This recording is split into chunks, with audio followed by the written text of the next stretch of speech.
എല്ലാവർക്കും RJ's mind power ട്രെയിനിങ്ങിലേക്ക് സ്വാഗതം. നമ്മൾ ഇന്ന് ഒരു പ്രാണായാമയെക്കുറിച്ചാണ് പഠിക്കാൻ പോകുന്നത്. യോഗാസനങ്ങൾ ചെയ്യുന്നത് ശരീരത്തിൻ്റെ സുഖത്തിനായിട്ടും പ്രാണായാമങ്ങൾ ചെയ്യുന്നത് മനസ്സിൻ്റെ സുഖത്തിനായിട്ടുമാണ്. ഈ മാനസികമായി തകർന്നിരിക്കുന്നവരെ ഉയർത്തിക്കൊണ്ടുവരാനുള്ള ഏറ്റവും നല്ല ഒരു പ്രാണായാമയാണ് പ്രണവ പ്രാണായാമ എന്ന് പറയുന്നത്. പ്രണവ എന്നുള്ള വേർഡിൽ നിന്ന് തന്നെ നമ്മൾക്ക് മനസ്സിലാക്കാൻ സാധിക്കുന്നുണ്ട് അതിൽ ഓം എന്ന് പറയുന്ന സൗണ്ട് വരുന്നുണ്ട് എന്നുള്ളത്. ഇതിൽ ഓം എന്ന് പറയുന്നത് ആ ഉ ഇങ്ങനെ 3 സൗണ്ടുകൾ വെച്ചിട്ടാണ് പറയുന്നത്. നമ്മൾ സാധാരണ രീതിയിൽ ഓം എന്ന് പറയാറുണ്ട്. അതായത് ഓ എന്ന് പറഞ്ഞ സൗണ്ട് ഉണ്ടായിട്ടുള്ളത് ആയും ഊവും കൂടി ചേർന്നാണ് ഓ ഉണ്ടായിട്ടുള്ളത്. അപ്പോൾ യഥാർത്ഥത്തിൽ നമ്മൾ ഓം പറയേണ്ടത് ആവും വെച്ചിട്ടാണ് പറയേണ്ടത്. അതായത് ആ എന്ന് പറയുന്നത് സൃഷ്ടിയെയും ഉ എന്ന് പറയുന്നത് സ്ഥിതിയെയും എന്ന് പറയുന്നത് സംഹാരത്തെയുമാണ് സൂചിപ്പിക്കുന്നത്. ആ ഉ അത് ഉച്ചരിക്കേണ്ടത് ആ, അതായത് ആ എന്ന് പറഞ്ഞ് പതുക്കനെ വായ ഇങ്ങനെ അടഞ്ഞടഞ്ഞു വരുമ്പോൾ തന്നെ അത് ഊവായി മാറുകയും അത് ക്ലോസ് ആവുമ്പോൾ ആയി മാറുന്നതായി കാണാം. നോക്കാം എങ്ങനെയാണെന്ന്.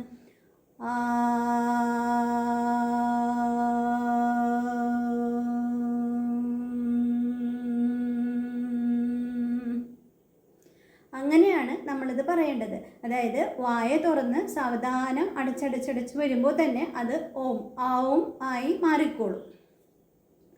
ഇത് ചെയ്യാനായിട്ട് നമ്മൾ ആദ്യം ധ്യാൻ മുദ്രയിലിരിക്കാം. അതായത് തള്ളവിരൽ ചെറുവിരലിൻ്റെ ഈ ചൂണ്ടുവിരലിൻ്റെ തുമ്പത്ത് ഇങ്ങനെ ജസ്റ്റ് ടച്ച് ചെയ്യാം. ടച്ച് ചെയ്ത് നട്ടല് നിവർന്ന് ഇരിക്കുക. സുഖാസനത്തിലിരിക്കാം, അല്ലെങ്കിൽ ഏതെങ്കിലും ചെയറിലായാലും ഇരിക്കാം. നമ്മൾ നട്ടല് നിവർന്ന് ഇരിക്കുക എന്നുള്ളതാണ് അതിൻ്റെ ഏറ്റവും ഇമ്പോർട്ടൻ്റ് ആയിട്ടുള്ള കാര്യം. എന്നിട്ട്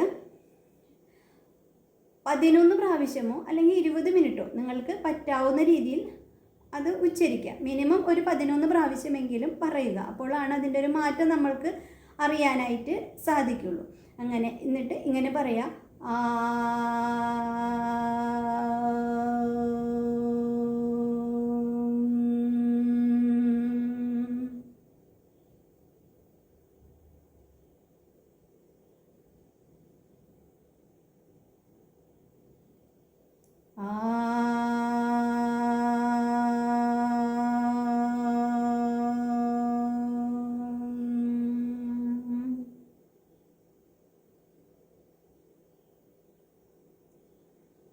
ഇതേ രീതിയിലാണ് പ്രാക്ടീസ് ചെയ്യേണ്ടത്.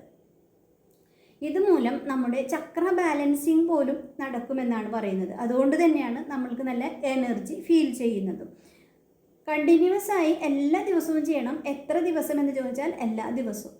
നമ്മൾ എത്ര കാലം ആരോഗ്യത്തോടെ ഇരിക്കുന്നുണ്ടോ അത്രയും കാലം തന്നെ അത് ചെയ്തുകൊണ്ടിരിക്കുക. എല്ലാ ദിവസവും രാവിലെയും ചെയ്യാം, വൈകിട്ടും ചെയ്യാം. വയറ് ഒഴിഞ്ഞിരിക്കുന്ന സമയത്ത് എപ്പോൾ വേണമെങ്കിലും പ്രണവ പ്രാണായാമ ചെയ്യാവുന്നതാണ്. നമ്മുടെ വാദപിത്ത കഫത്തിനെ പോലും സന്തുലിതാവസ്ഥയിൽ കൊണ്ടുവരാനായിട്ട്, അതിൻ്റെ ഏറ്റക്കുറിച്ചിലുകളെ പോലും ശരിയായ രീതിയിലാക്കാനായും ഈ പ്രണവ പ്രാണായാമം സഹായിക്കുന്നുണ്ട് എന്നൊക്കെ പറയുന്നുണ്ട്.